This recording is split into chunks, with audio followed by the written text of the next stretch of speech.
amazing moments happen, you don't have that damage to follow up. Yeah. Now, having the carry there and kind of locking people down and then having that safety net of the heal as well could be beneficial, but still I think the biggest question mark is the Kaja possibly locked in here, right? Because, okay, that's the Claude. So Claude's coming up. This is a very different trend of the draft that we're not used to seeing, I feel like. The Claude is one of the theory-crafted answer to the ultimate bonding strategy because they grow together. You have our Thievery as well as the Blazing Duet.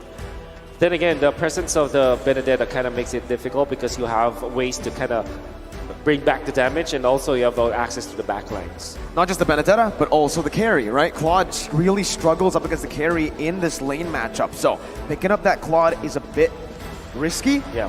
But I get what they're trying to do, right? They're up against the Ube, they're up against this kind of strategy where they want to group up. That's some AoE damage, and on top of that, you also have that battle mirror image that just is such a good escape tool. Yeah. And Incendio Supremacy, from the games we saw, or from last game, literally, they really struggle to pinpoint on a target when you're up against so much mobility, and that's exactly what Haq are doubling down on.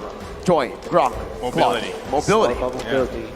Not only that, but too, I mean, the fact that technically you don't know where the Grok is going just yet. You don't know where the Joy's going. Because Jungle Grok. Well, that's why not? Stretching it a little bit, but it could work. I mean, but still, roam Grok, side lane Grok, Joy could go in the jungle, could go in the side lane. We've seen that happen too. Heck, we've seen her in the mid lane too, right? So still, that's something there to consider. Obviously, Claude going to the gold lane. So still, the targeted bans here are towards the jungle for Incendio Supremacy. They take out that Martes. They don't want to deal with that utility. I mean, just the tankiness. They might even take one more jungler out if for Team.Haq here. Because the response from Incendio Supremacy, they know that stat from Man with his Kadita. They take it out, and there you go. That's actually a great choice here, the Valentina, because you don't have to worry about them taking your ultimates as well. Wild charge. What's Rosa going to play now, right? What is Rosa going to play?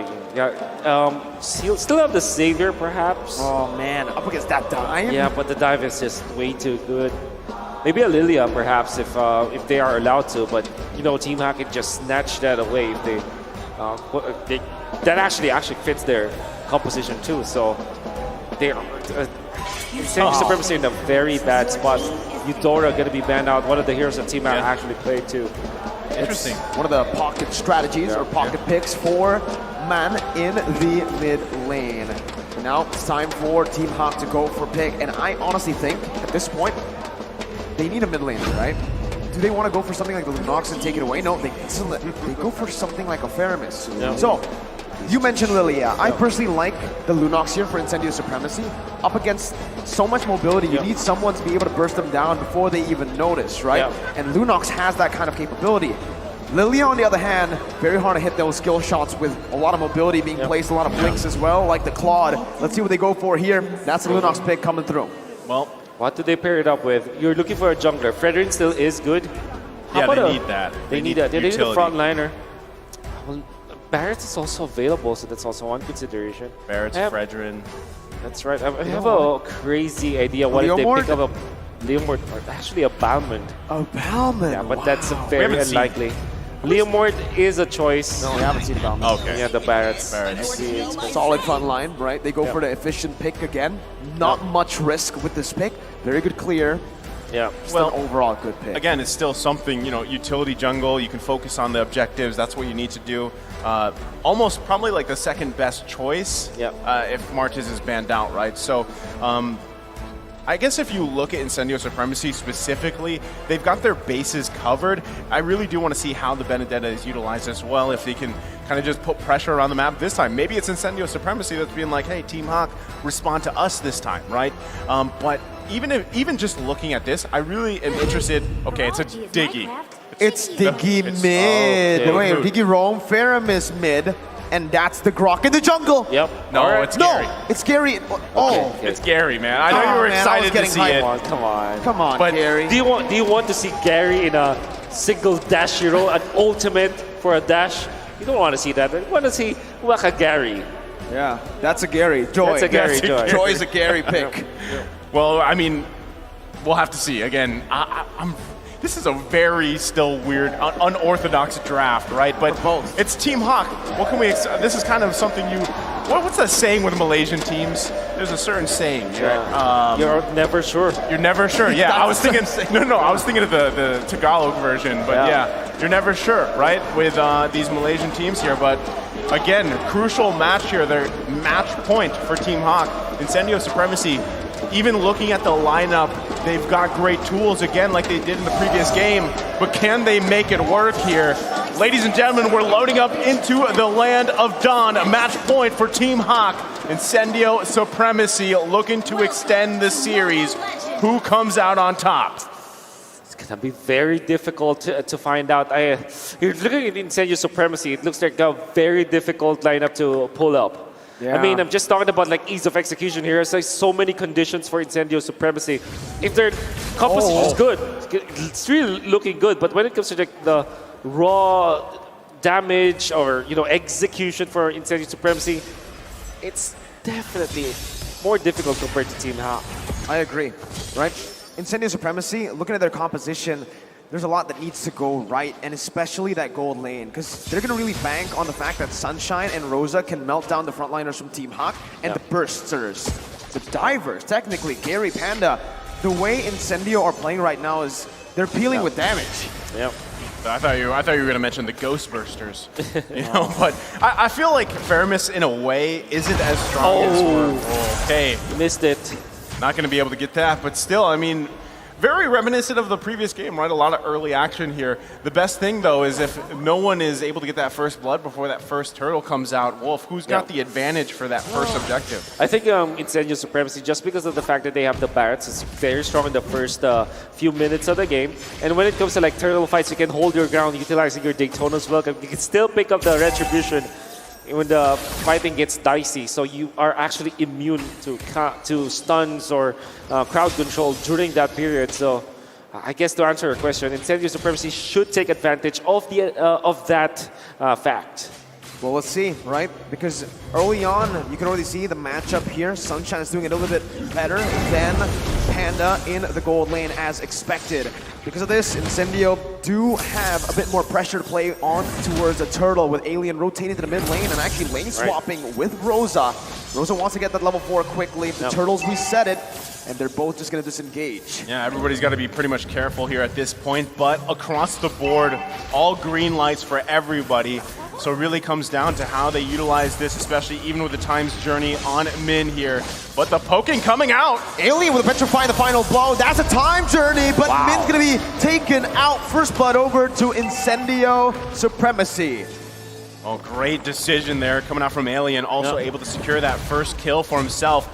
Should also be that turtle. Whoa! Gary coming in, picking up the retry. That's a missed time by Lola, as Gary now is going to be forced to back off. Tienzi picks up the kill. Man, forced to flicker out, and Tienzi will just trade that away with a purple buff steal on Team.Haq's jungle. Fortunately for Incendio Supremacy, they found the post-turtle fight and won it, because the setup was already there for Incendio Supremacy. They have 4 ultimates available in that fight. Alien already poked Team.Haq and got a kill afterwards. They have all the advantage in the world. Even Gary's a level under the opposing Barretts, the jungler of Incendio Supremacy. So everything should be theirs that moment.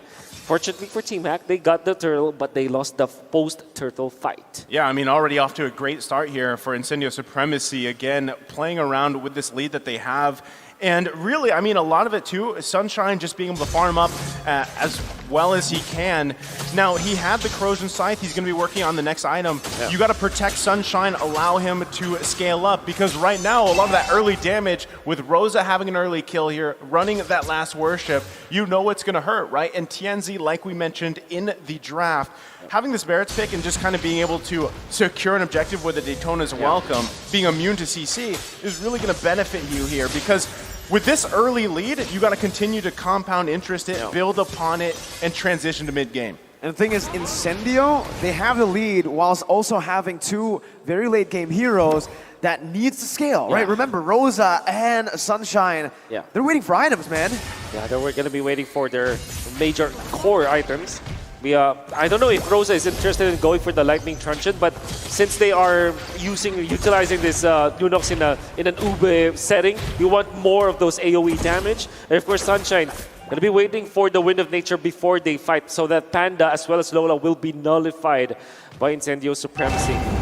Man, I just feel like there's also just a lot of magic damage from Team Haq. You can already see action more for this turtle. Shadow Stampede bringing TNZ back. Alien in the midst right now. That's going to be the healing coming from Blessing of the Moon Goddess. As TNZ finds the extra weapon, the extra fire as well. It's combo together. Min finally pops a time journey, but it might be a bit too late. He's 1 HP. Panda's very, very low. Alien's looking for the dive. Flickers out. Gary now caught. That's a Phantom Splash. Gary gonna be falling down to the hands of Rosa.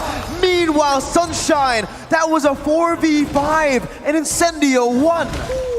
I mean, 4v5, and you just saw, that's how much the sustain from the Estes pick works so well, because you saw everybody was quite low, but no follow-up, no kill was converted for Team Haq. Rosa, the Ruby DD play, the Lunox bomb just zones out the members of Team Haq.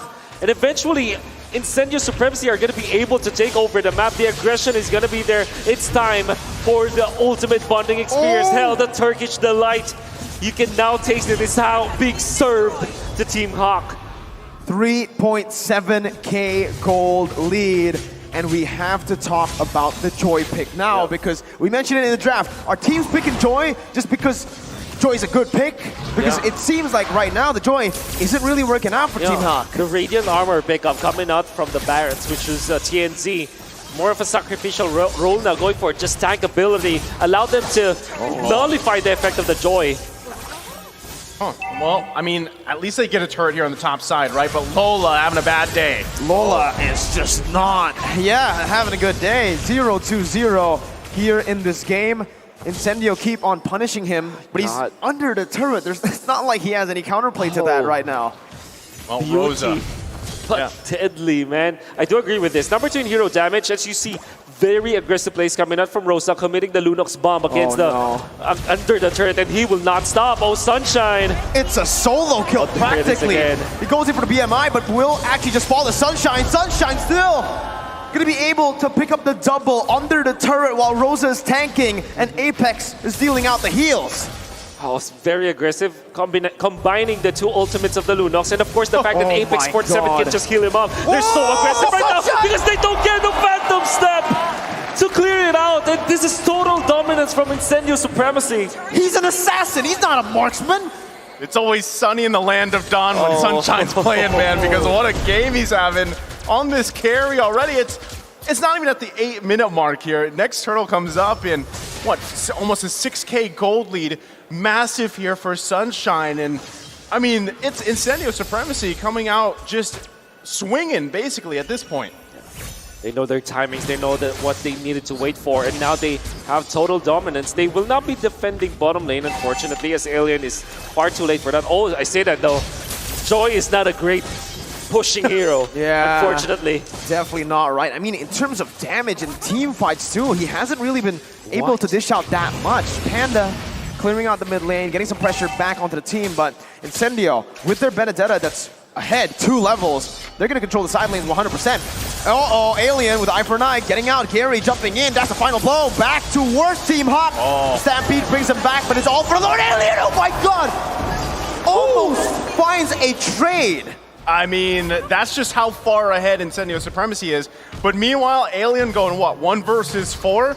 Lord just taken by Incendio Supremacy, and now their eyes are up here on the top side of the map. The maneuver coming out from Incendio Supremacy, classic to the strategy that they wanted to utilize. The XP lane will play the opposite lane from the Lord, or the long lane, and then they just take the Lord afterwards. They bought a lot of time. They even took the tier 2 turret up top, and now they're controlling mid. So with the Lord, I think that they will be able to clear out all of the outer turrets of Team Haq. I think you've just planted Gary there. He's going to deal with the Lord the best he can, but Team Haq going to have to sacrifice probably some more turrets here, trying to buy as much time as possible with that Guardian's Barrier, but ultimately going to lose more space across the map. So the question is, even at this point, as the game transitions even further, what does Team Haq need to do here to stay in this game to get back from this massive lead from Incendio Supremacy, Wolf. Wow, I guess it's the Gary macro that will be the answer. On a Joy, though. On a Joy. Unfortunately, I mean, surely you have a lot of dashes, right? That you can escape. But now look at the pincer maneuver coming out. Alien's just buying time. He is buying time. Now, you can see Gary, the great escape, trying to run away. Apex 47 is waiting. There's Gary. He's going to be able to dash away towards TNZ. That's so many dashes. Hey, Gary gets out. It's clean, and it was easy. Giving the thumbs up as well as he escapes that again. Maybe that's why, you know, maybe that's why Joy's picked, because you get to do that, right? But still, does it actually... Is it actually value as, especially mid-late game, team fights? especially late game team fights? Because I can't recall who said this, but it's almost like Joy is kind of like a mosquito, right? You're just kind of buzzing around, and it looks really cool, it looks really flashy, but is the damage there? Especially when you're considering it with how much magic damage is on Team.Haq.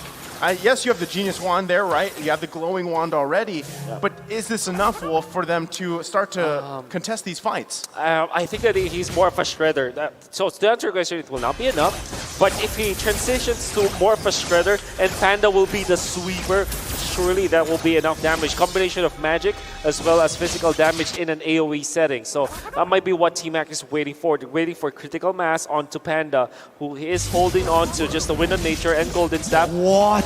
And look at them go. Man, forced to use a time journey. Alien chasing him down. That's going to be the damage from TNZ in the back. Flanking, getting the position down. Lola defensive, wild charge out. Panda gets out, but when... oh my god, in the time of just one basic attack from Claude, Sunshine is able to dish out, like, what, 2 passive procs? Yeah, and look at this. Lola doesn't have the flicker, and you can see Min is dead for now. Panda will have to just back down. They don't have any team fight integrity heading into the second lord of the game. Incendio will just take it for themselves. What Incendio did is just to force out some of the resources of Team.Haq. What?